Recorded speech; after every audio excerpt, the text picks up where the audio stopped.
Stay with me as we learn how to grow oyster mushrooms at home.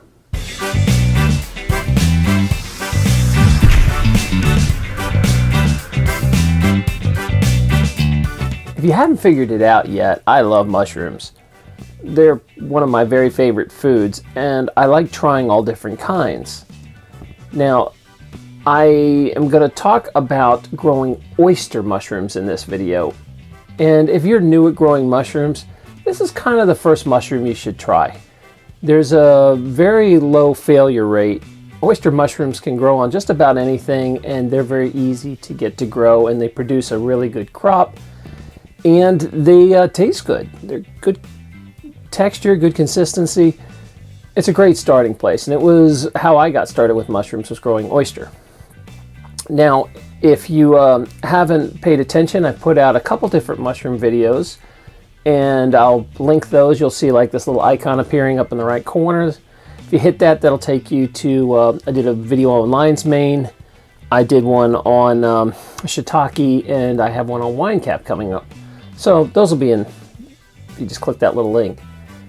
Anyway, I got an interview at the Porcupine Freedom Festival with John MacLeod over at Catskill Fungi, and he's going to explain oyster mushrooms, and then I'm going to show you the results I had from the kit.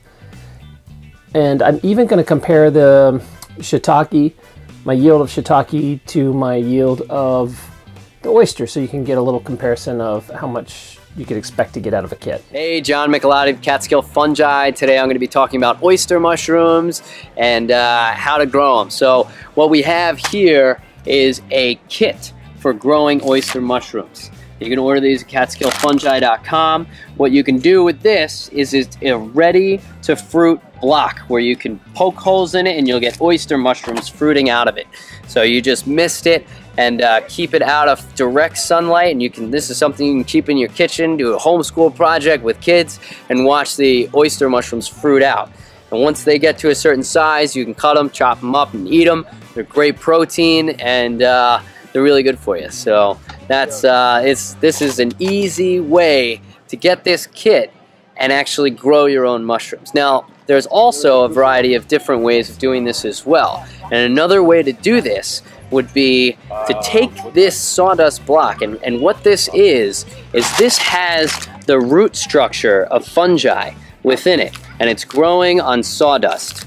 And right now, if you were to break this sawdust up and this mushroom roots, you could actually utilize this to grow mushrooms out of coffee grounds. So after you finish making coffee every day, you can take those coffee grounds and layer it, and then put a little bit of the sawdust mycelium on it, and then layer it again with coffee grounds, and a little bit more sawdust and coffee grounds, and within a few weeks you're going to see these oyster mushrooms popping out of the top. And this is another way you can eat it. So that's one way to take that bag and really expand it. Now, oyster mushrooms will grow out of cardboard, they'll grow out of coffee grounds, they'll even grow out of your jeans. So this is where I took my old clothes and I put that sawdust on it and I rolled them up, and sure enough, they fruit out of your jeans. So, once you get too many of them, you can dry them and have dried oyster mushrooms, and really they're quite delicious and very easy to grow. So unfortunately I went out of town and I missed a lot of these guys. I put them outside and they blew up like crazy. You can see, what I mean is I might be a little too late. Definitely gonna have to wash the heck out of them if I eat these. But they blew up and they grew great. I just didn't harvest them in time. So these are the oyster, and they look pretty good. Maybe I can salvage these. Just have to clean them up. They grew in them pretty fast, in a few weeks as soon as you open it. So these are the oyster mushrooms, and what is interesting about this is, again, I was really late to the harvest, so I missed a bunch of them and I lost about half my crop. But just the size of like one good mushroom, I'm holding about a pound. And then there's miscellaneous ones in there too that I'm washing up and cleaning up. I think some bugs got into putting them outside, so I'm going to be really careful and wash these really good. But you know, that's what you get when you grow outside, so it happens. Anyway, pretty good yield. I would have thought maybe close to 2 pounds if I had caught it at the premium time. Very spongy. Fresh mushrooms are just incredible compared to store-bought. There's a bunch of water in these. They feel like a piece of tofu or shrimp, kind of. And that'll be the consistency. To play it safe, I'll probably just put these in soup or stir-fry them, where they cook really good.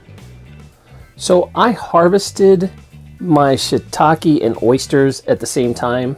And I keep mentioning in this video how late I was and that it's not a true yield, but it's a pretty good amount. So I'm going to show you those results comparing the two. So you get an idea, both these came out at the same time.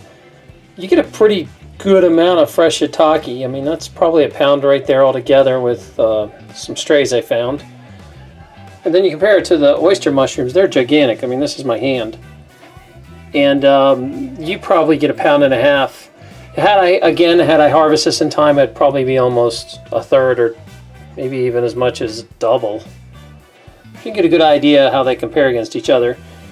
More bang for the buck is the oyster mushrooms, but shiitake got a pretty darn good flavor, so it's a toss-up. Like I mentioned in the beginning of the video, I've got lots more on mushrooms. I even have a medicinal mushroom class that John put on. It's about an hour long. You can learn all about how to use certain mushrooms for medicinal value. It's a really neat class. I'll link that too, so you'll see a little icon appearing. Don't forget, if you haven't subscribed yet, please subscribe to my channel. Also, give this a thumbs up, a like, a share, or if you have something to add, remember to comment below. Thanks. Also, don't forget to stop by terranlupo.com. I have up videos that you can't see anywhere else. Currently, I have one on carnivorous plants and also how to make your own mead. All you have to do is go over and sign up at